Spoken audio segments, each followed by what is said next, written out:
Hello, Bryn. This book has to go back to the library, but I think I can grab one more chapter before we do that. So, chapter 7, here we go. For the next 3 weeks, Arrietty was especially good. She helped her mother tidy the storerooms. She swept and watered the passages and trod them down. She sorted and graded the beads, which they used as buttons, into the screw tops of aspirin bottles. She cut old kid gloves into squares for Pod's shoemaking. She filed fishbone needles into a bee-sting sharpness. She hung up the washing to dry by the grating so that it blew in the soft air. And at last the day came, that dreadful, wonderful, never-to-be-forgotten day, when Homily scrubbed the kitchen table, straightened her back, and called, "Pod!" He came in from his workroom, last in hand. "Look at this brush!" cried Homily. It was a fiber brush with a plaited fiber back. "Aye," said Pod, "worn down." "Gets me knuckles now," said Homily, "every time I scrub." Pod looked worried. Ever since he'd been seen, they had stuck to kitchen borrowing, the bare essentials of fuel and food. There was an old mouse hole under the kitchen stove upstairs, which at night, when the fire was out or very low, Pod could use as a chute to save carrying. Since the window curtain incident, they had pushed a matchbox chest of drawers below the mouse hole and had stood a wooden stool on the chest of drawers, and Pod, with much help and shoving from Homily, had learned to squeeze up the chute instead of down. In this way he need not venture into the great hall and passages. He could just nip out from under the vast black stove in the kitchen for a clove or a carrot or a tasty piece of ham.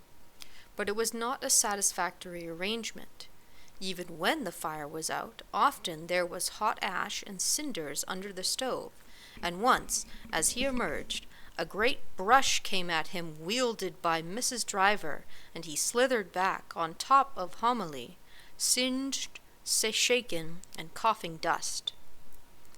Another time, for some reason, the fire had been a full blaze, and Pod had arrived suddenly beneath a glowing inferno, dropping white-hot coals. But usually at night the fire was out, and Pod could pick his way through the cinders into the kitchen proper.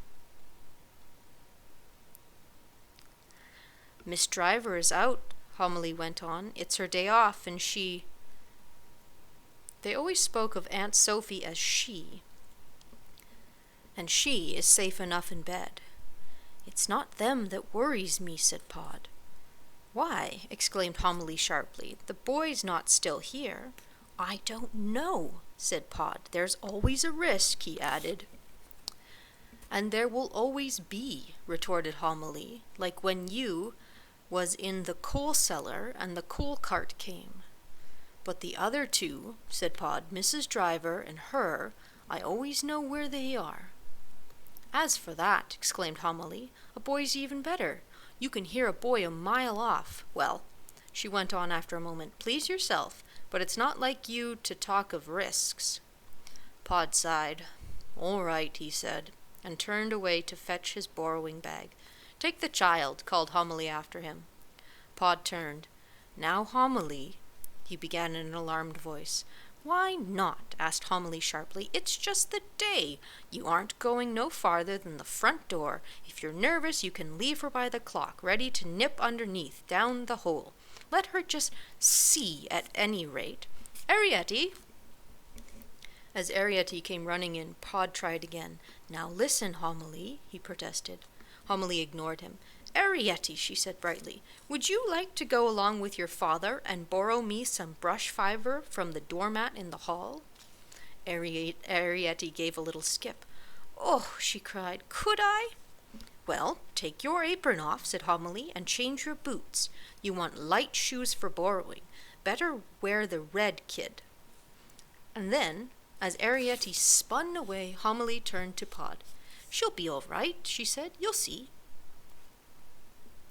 As she followed her father down the passage, Arietti's heart began to beat faster. Now the moment had come at last. She found it almost too much to bear. She felt light and trembly and hollow with excitement. They had 3 borrowing bags between the 2 of them. "In case," Pod had explained, "we pick up something. A bad borrower loses many a chance for lack of extra bag."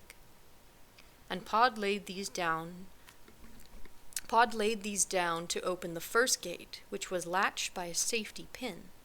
It was a big pin, too strongly sprung for little hands to open, and Arietti watched her father swing his whole weight on the bar and his feet kick off the ground. Hanging from his hands, he shifted his weight along... Sorry, I lost my line. Hanging from his hands, he shifted his weight along the pin towards the curved sheath, and, as he moved, the pin sprang open, and he, in the same instant, jumped free. "You couldn't do that," he remarked, dusting his hands. "Too light, nor could your mother. Come along now, quietly." There's a picture of Pod opening the safety pin gate.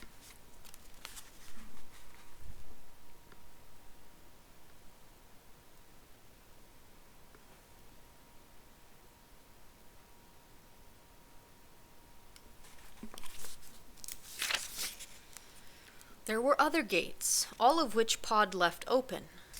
"Never shut a gate on the way out," he explained in a whisper. You might need to get back quick." And after a while, Arietti saw a faint light at the end of the passage. She pulled her father's sleeves. "Is that it?" she whispered. Pod stood still. "Quietly now," he warned her. "Yes, that's it. The hole under the clock." As he said these words, Arietti felt breathless, but outwardly she made no sign. "There are 3 steps up to it," Pod went on. "Steep-like, so mind how you go. When you're under the clock, you just stay there. Don't let your mind wander, and keep your eyes on me. If all is clear, I will give you the sign." The steps were high and a little uneven, but Arietti took them more lightly than Pod. As she scrambled past the jagged edges of the hole, she had a sudden blinding glimpse of molten gold. It was spring sunshine on the pale stones of the hall floor. Standing upright, she could no longer see this. She could only see the cave-like shadows in the great case above her, and the dim outline of the hanging weights. The hollow darkness around her vibrated with sound. It was a safe sound, solid and regular, and far, far above her head she saw the movement of the pendulum. It gleamed a little in the half-light, remote and cautious in its rhythmic swing. Arietti felt warm tears behind her eyelids and a sudden swelling of pride. So this, at last, was the clock. Their clock, after which their family was named. For 200 years it had stood here, deep-voiced and patient, guarding their threshold and measuring their time. But Pod, she saw, stood crouched beneath the carved archway against the light. "Keep your eyes on me," he had said. So Arietti crouched too. She saw the gleaming golden stone floor of the hall stretching away into distance. She saw the edges of the rugs like richly colored islands in a molten sea, and she saw a glory of sunlight, like a dreamed-of gateway to fairyland, the open front door. Beyond she saw grass, and against this clear, bright sky, a waving frond of green. Pod's eyes slewed round. "Wait," he breathed, "and watch." And then, in a flash, he was gone. Arrietty saw him scurry across the sunlit floor. Swiftly he ran, as a mouse runs, or a blown dry leaf, and suddenly she saw him as small. But, she told herself, he isn't small. He's half a head taller than Mother. She watched him run around a chestnut-colored island of doormat into the shadows beside the door. There, it seemed, he became invisible. Arrietty watched and waited. All was still except for a sudden whir within the clock. A grinding whir it was, up high in the hollow darkness above her head, then the sliding grate of slipped metal before the clock sang out its chime. 3 notes were struck, deliberate and mellow. Take it or leave it, they seemed to say, but that's the time. A sudden movement near the shadowed lintel of the front door, and there was Pod again, bag in hand, beside the mat. It rose knee-deep before him like a field of chestnut corn. Arrietty saw him glance towards the clock, and then she saw him raise his hand.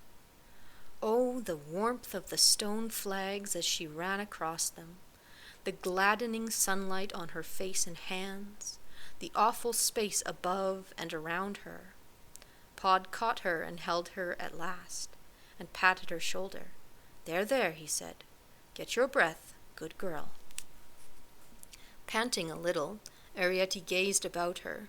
She saw great chair legs rearing up into the sunlight. She saw the shadowed undersides of their seats spread above her like canopies. She saw the nails and the strapping and old tags of silk and string. She saw the terraced cliffs of the stairs mounting up into the distance, up and up. She saw carved table legs and a cavern under the chest. All the time in the stillness the clock spoke, measuring out the seconds, spreading its layers of calm. And then, turning, Arrietty looked at the garden. She saw a gravelled path, full of colored stones the size of walnuts they were, here and there a blade of grass between them, transparent green against the light of the sun. Beyond the path she saw a grassy bank rising steeply to a tangled hedge, and beyond the hedge she saw fruit trees, bright with blossom. Here's a bag, said Pod in a hoarse whisper. Better get down to work. Obediently, Arrietty started pulling fiber. Stiff it was, and full of dust. Pod worked swiftly and methodically, making small bundles, each of which he put immediately into the bag. If you have to run suddenly, he explained, you don't want to leave nothing behind. It hurts your hands, said Arrietty, doesn't it? And suddenly she sneezed. Not my hands, it doesn't, said Pod. They're hardened like. And Arrietty sneezed again. Dusty, isn't it? She said. Pod straightened his back. No good pulling where it's knotted, right? In, he said, watching her. No wonder it hurts your hands. See here, he exclaimed after a moment. You leave it. This is your first time up, like. You sit on the step there and take a peek out of doors. Oh, no, Arrietty began. If I don't help, she thought, he won't want me again. But Pod insisted. I'm better on me own, he said. I can choose me bits if you see what I mean, seeing as it's me who's got to make the brush. And that is the end of chapter 7. I wonder what business Arrietty will get up to in chapter 8. Hope you're well, Bryn. Lunar New Year was this weekend. I didn't really celebrate anything, but I learned about some cool cultural or religious practices from Vietnam on a video online, and that was very nice to see. And they have such good fruits and things. Anyhow, bye for now.